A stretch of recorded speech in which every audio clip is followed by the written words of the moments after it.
ఒక డిస్క్లైమర్ ఏంటంటే ఈరోజు తెలుగులో మాత్రమే మాట్లాడమని చెప్పారు. కాబట్టి తెలుగు రాని వాళ్ళు ఎవరైనా ఉంటే మీరు వెళ్ళి భోంచేయచ్చు. అది కూడా వాళ్ళు మీరు ట్రాన్స్లేట్ చేసి చెప్పండి.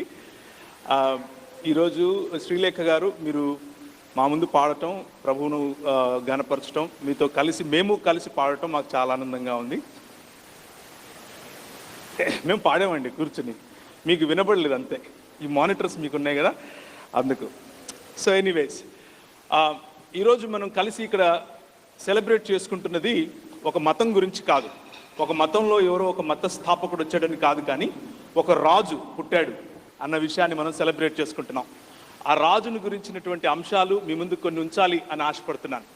ఈ రాజు పుడతాడు అని చెప్పి కొన్ని వేల సంవత్సరాల క్రితం చెప్పారు. ఆయన పుట్టక ముందు దాదాపు 1400-1500 సంవత్సరాలు ఆయన పుడతాడు అని చెప్పారు. ఆ రాజు పుట్టడం కోసం యెషయా గ్రంథంలో నువ్వు గగనాన్ని చీల్చుకొని రావాలి అని ప్రార్థన చేశారు. అలాగే 140వ కీర్తనలో నువ్వు గగనాన్ని చీల్చుకొని వస్తే తప్ప మా బ్రతుకులు ఏమవుతాయి అని చెప్పారు. ఆ రాజు రావాలి అని అంటే గగనాన్ని చీల్చుకొని వస్తాడు అని అనుకుంటే సాధారణమైనటువంటి అమ్మ కడుపులో నుంచి వచ్చాడు. నాన్నను పక్కన పెట్టి అమ్మ కడుపులో నుంచి వచ్చాడు. ఆయన ఆలోచన రాజ్యం, ఆయన ఆలోచన ఈ ప్రపంచం పైన రాజ్యం చేయటం, ఆయన గురించి రాసినటువంటి పుస్తకాలు, ఆయన చెప్పినటువంటి మాటలను గురించినటువంటి అంశాలు, వీటన్నిటినీ ఒకవేళ చెప్పాలని ఆశపడితే నేను ఈరోజు రాత్రి చెప్పలేను. కానీ నాకు ఇచ్చిన 15 నిమిషాల్లో కొన్ని విషయాలు మాత్రమే మీకు గుర్తు చేసి, ఒకవేళ మీకు ఆ రాజును గురించినటువంటి, మీ రాజును గురించినటువంటి, your king, your own king, ఈ ప్రపంచాన్ని భూమి ఆకాశములను కలపటానికి వచ్చినటువంటి ఈ రాజును గురించి 2-3 మాటలు మీకు గుర్తు చేసి ముగిస్తాను. ఆ రాజు యూదులకు రాజు, ఇశ్రాయేలులకు రాజు, నీతికి రాజు, యుగములకు రాజు, స్వర్గమునకు రాజు, మహిమకు రాజు, రాజులకు రాజు, ప్రభువులకు ప్రభు. That is your king. ఆ రాజు పుట్టుకను గురించి ఈరోజు ఈ సాయంకాలం ఇక్కడ ఉన్నారు. ఆ రాజు సామాన్యమైనటువంటి రాజు కాదు. ఆ రాజు యొక్క ప్రేమను కొలవటానికి ఇంతవరకు ఏ కొలమానం పుట్టలేదు. ఆ రాజు చెప్పిన మాటల లోతును అంగీకరించటానికి చాలా మంది చదువుకున్న వారు తలమునకలవుతూ ఉంటే, సాధారణమైనటువంటి ప్రజలు దాన్ని తీసుకుని జీవపు ఊటలుగా వాటిని తాగారు. ఆ రాజు దేవుని కుమారుడు. కేవలం దేవుని కుమారుడు కాదు, ఆ రాజు నిజమైన మనిషి. జస్ట్ లైక్ యూ అండ్ మీ.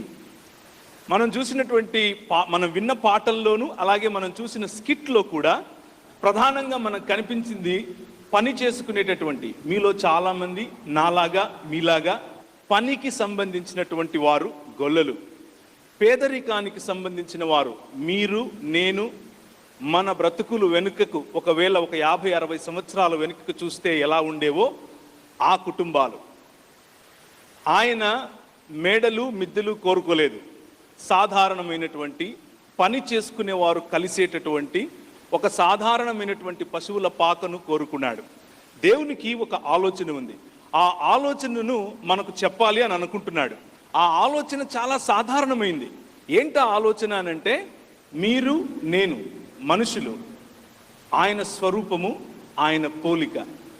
ఆయనను పోలి ఉన్న మనుషులు దేవుణ్ణి తిరస్కరించటం కారణం చేత దేవునికి దూరమయ్యారు, దేవుని కుటుంబానికి దూరమయ్యారు. తద్వారా భూమి ఆకాశముల మధ్య ఒక అగాధం ఏర్పడింది.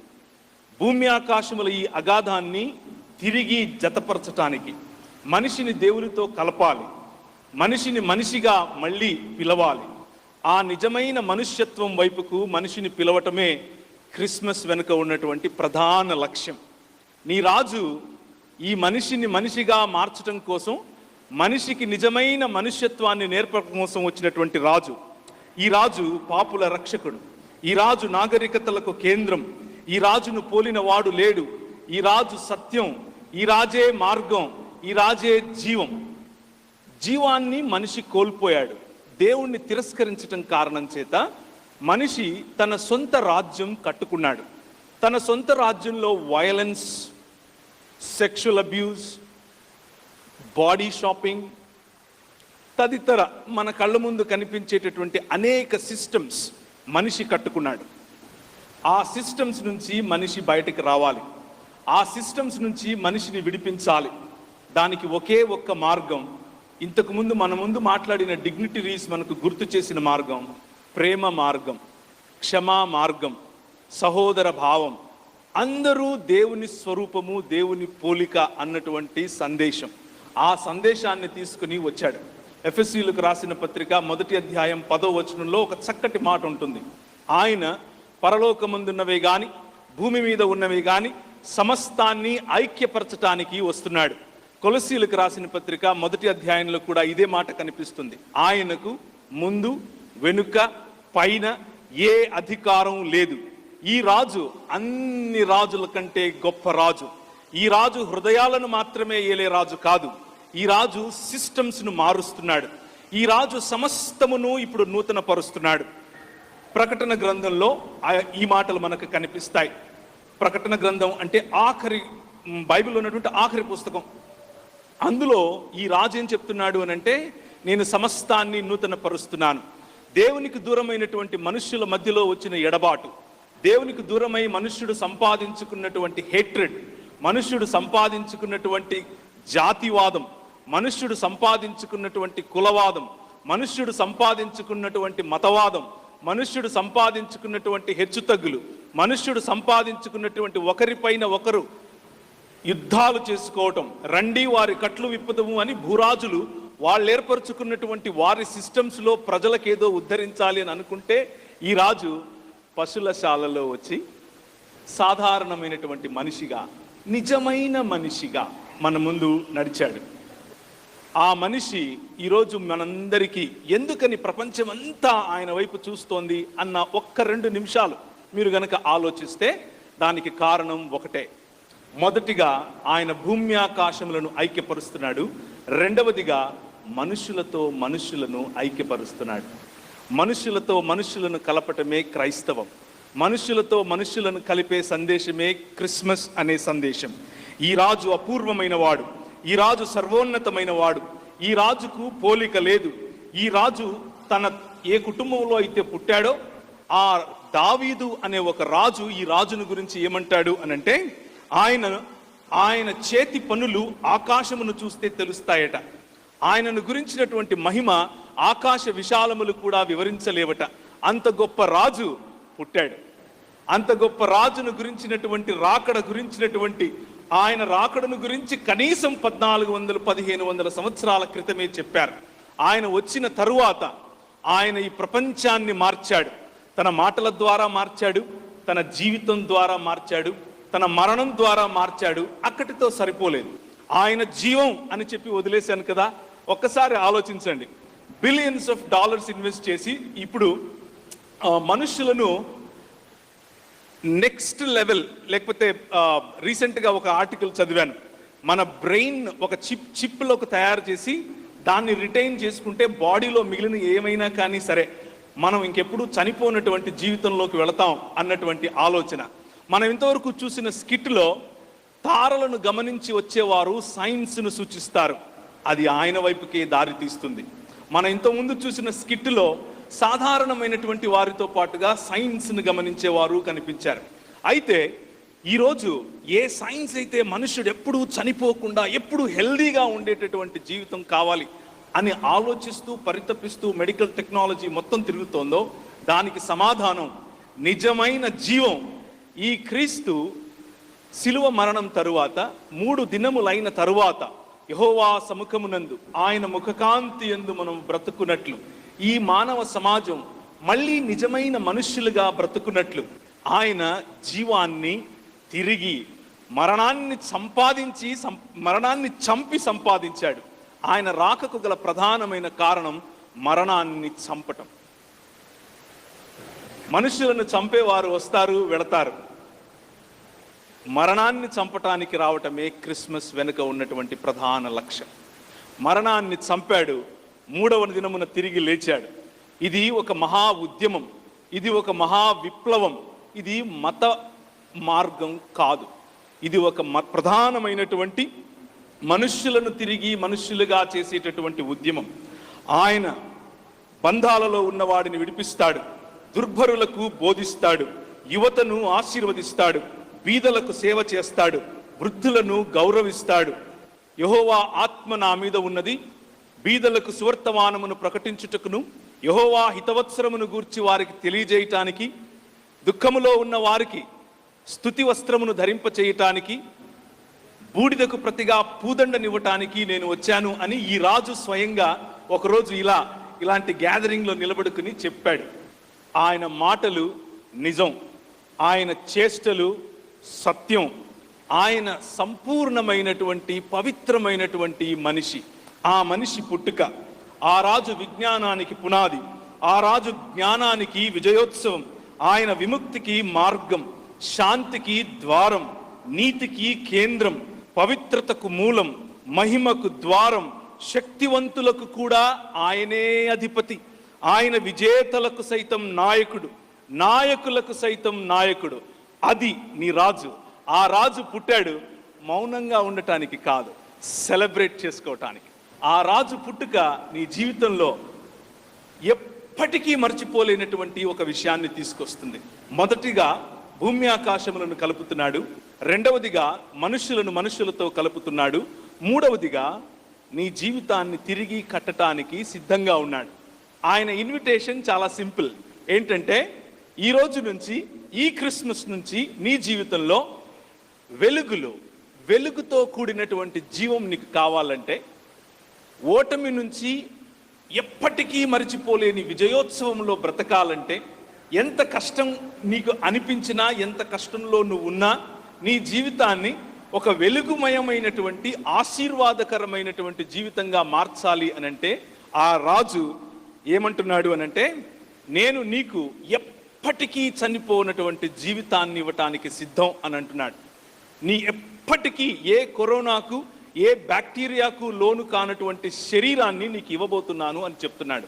నువ్వు చచ్చిపోతే ఎక్కడికో వెళ్ళిపోతావు అనేది కాదు, కానీ నేను పుట్టిందే నీ చావును చంపటానికి అని చెప్తున్నాడు. ఈ రాత్రి మీతో ఈ రాజు చెప్తున్నటువంటి వాగ్దానం నిజమైనది. ఆయన ఇవ్వాలనుకున్నటువంటి కాంతి పోల్చలేనిది, ఆయన మంచితనం పరిమితి లేనిది, ఆయన కరుణ శాశ్వతమైనది, ఆయన ప్రేమ ఎప్పటికీ మారనిది, ఆయన వాక్యం నిజమైనది, ఆయన కృప చాలినంతది. ఆయనను చంపాలని ప్రయత్నం చేసిన వారు నిలువరించలేకపోయారు. చిన్నప్పుడు నిలువరించలేకపోయారు, పెద్ద అయిన తర్వాత నిలువరించలేకపోయారు. కానీ ఒకరోజు నీ రాజు అందరి ముందు నిలబడుకుని అన్నాడు, యూదుల రాజుకు క్రీస్తువు నీవేనా అనంటే, అవును నువ్వన్నట్లే అని చెప్పి ప్రధాన యాజకుడు ముందు, మనుష్య కుమారుడు దేవుని కుడిపార్శ్వం ముందు కూర్చుని మేఘారుడై మీ మధ్యకు రావడం మీరు చూస్తారు అని చెప్పాడు. ఆ మాటలు చెప్తే మతం బట్టలు చింపుకుంది, కానీ మనుషులు సంతోషించారు. ఎందుకు అనంటే, మతం విడదీస్తుంది, మనుష్యత్వం ఐక్యపరుస్తుంది. నిజమైన మానవత, నిజమైన మనుష్యత్వం క్రీస్తు బోధ, క్రీస్తును అనుసరించడంలో మాత్రమే సాధ్యం. A true human being calling you and me to be true humans in Chicago. అది మన పిలుపు. ఆ పిలుపు కోసం ఈ సాయంకాలం ఒక విషయం గుర్తు చేసి ముగిస్తాను. వద్దనుకున్నా మీ జీవితాలలో నుంచి ఆయనను తీసివేయలేరు. కావాలనుకున్నా మీ జీవితాలలో ఎక్కువగా ఆయనకు వ్యతిరేకతను సంపాదించుకోలేరు. ఆయన చేతులలో నుండి మీరు ఉదయం లేస్తే, మీరు వాడుతున్న టెక్నాలజీ, మీరు తింటున్న భోజనం, మీరు నడిచే రోడ్లు, మీరు కట్టే బట్ట, మీ ఇంటి పేరు, మీ ఒళ్ళు, ప్రతి ఒక్కటి ఆయనదే. ఆ రాజు కోసమే. కానీ ఆ రాజు మీ వైపు చూసి ఆయన పిలిచేది ఏంటంటే, అన్నీ నావే, కానీ నీ మనసులో నాకు స్థానం ఉందా అని అడుగుతున్నాడు. క్రిస్మస్ చెట్టుంది, చుక్కుంది, దాని మీద ఆర్నమెంట్స్ ఉన్నాయి, అంత బాగుంది. సంబంధాలు, అమ్మ ఎక్కడుంది, తమ్ముడు ఎక్కడున్నాడు, అన్న ఎక్కడున్నాడు, బావమరిది ఎక్కడున్నారు? నీకు అప్పుడెప్పుడో నువ్వు కష్టంలో ఉన్నప్పుడు, నువ్వు ఒంటరిగా ఉన్నప్పుడు నీకు ఫోన్ చేసింటాడు, నీకు సహాయం చేసింటాడు. 10 ఏళ్ళు అయిపోయింది, 15 ఏళ్ళు అయిపోయింది, ఏదో చిన్న మాట వచ్చింది, మాట్లాడుకోవట్లేదు. ఈరోజు రాత్రి ఫోన్ చేసే రాత్రి. ఈ క్రిస్మస్ తిరిగి మన హృదయాలను కట్టగలగాలి. ఈ క్రిస్మస్ తిరిగి మన సంబంధాలను ఒకటి చేయగలగాలి. ఈ క్రిస్మస్ ఈ నగరంలో మీరు దీపపు స్తంభాలుగా ఉన్నారని, మీ ద్వారా దేవుని యొక్క ఆశీర్వాదం పొంగి పొర్లే విధంగా ఈ ప్రపంచాన్ని, ఈ నగరాన్ని ఆశీర్వదించాలని మనస్ఫూర్తిగా ఈ క్రిస్మస్ మీకు పిలుపునిస్తోంది. పరిసయ్యులు ఆయనను నిలపలేకపోయారు. హేరోదీయులు ఆయనను ఆపలేకపోయారు. పిలాతు ఆయనలో ఎటువంటి తప్పు కనుక్కోలేకపోయాడు. సాక్షులు వారి సాక్ష్యాలను మార్చి చెప్పినా కానీ పని చేయలేదు. హేరోదును చంపలేకపోతే మరణం ఆయనను అధిగమించలేకపోయింది. సమాధి ఆయనను కట్టివేయలేకపోయింది. ఆ సమాధిని గెలిచినటువంటి క్రీస్తు ఈరోజు మీ హృదయాలలో తన పుట్టుకను కోరుకుంటున్నాడు. ఈ రాత్రి ఈ క్రీస్తు మార్గం, ప్రేమ మార్గం, క్షమా మార్గం, సహోదర భావం, సమానత్వం, అందరికీ చదువు, అందరికీ వైద్యం, అందరికీ సమానమైన అవకాశాలు, ఇటువంటి ఆలోచనలు ఉండేటటువంటి ఒక రాజ్యాన్ని కట్టడానికి ఈ క్రీస్తు వచ్చాడు. మతం కాదు, రాజ్యం. ఆయన రాజ్యము వచ్చునుగాక. ఆయన రాజ్యము షికాగోలో వచ్చునుగాక. ఆయన రాజ్యము అరోరాలో వచ్చునుగాక. ఆయన రాజ్యము నేపర్విల్లో వచ్చునుగాక. He is the king and the king is born. Merry Christmas to all of you. Thank you very much. ఒక చిన్న ప్రార్థన చేసి ముగిస్తాను. ఇఫ్ యు ఫీల్ లైక్ ఈరోజు సాయంకాలం ఒకవేళ ఈ రాజు మీ హృదయాలలో ఏలాలి, ఈ రాజు పుట్టుక ద్వారా నీ హృదయం అలాగే నీ జీవితం మారాలి, అనేకులకు సాక్షిగా, అనేకులకు ఆశీర్వాదంగా ఉండాలి అని నీ హృదయం అనిపిస్తే, just say a prayer along with me and I'm going to end with this prayer. కృపగలిగిన తండ్రి, గగనాన్ని చీల్చుకొని నువ్వు రావాలి అని మేము చేసిన ప్రార్థనలకు సాధారణమైన మనిషిగా మరియ గర్భాన 2000 సంవత్సరాల క్రితం మా కొరకు చచ్చిన, జీవాన్ని కోల్పోయిన జీవితాలను ఉద్ధరించటానికి, జీవింపచేయటానికి, ఎప్పుడూ చనిపోని శరీరాలను ఇవ్వటానికి, నీ రాజ్యాన్ని కట్టడానికి, నీ తండ్రితో మమ్మల్ని తిరిగి కలపటానికి, అలాగే ఒకరితో ఒకరిని కలపటానికి నువ్వు వచ్చావట. అలాంటి మంచి మార్గం, ప్రేమ, సహోదర భావం అనే మార్గం మరింత ప్రేమ కలిగి, మరింత ఆప్యాయతతో మేము బ్రతుకున్నట్లు ఈ క్రిస్మస్ మా హృదయాలలో వెలుగును నింపునట్లు ఆశీర్వదించమని యేసు నామమున ప్రార్థిస్తున్నాం తండ్రి. ఆమేన్.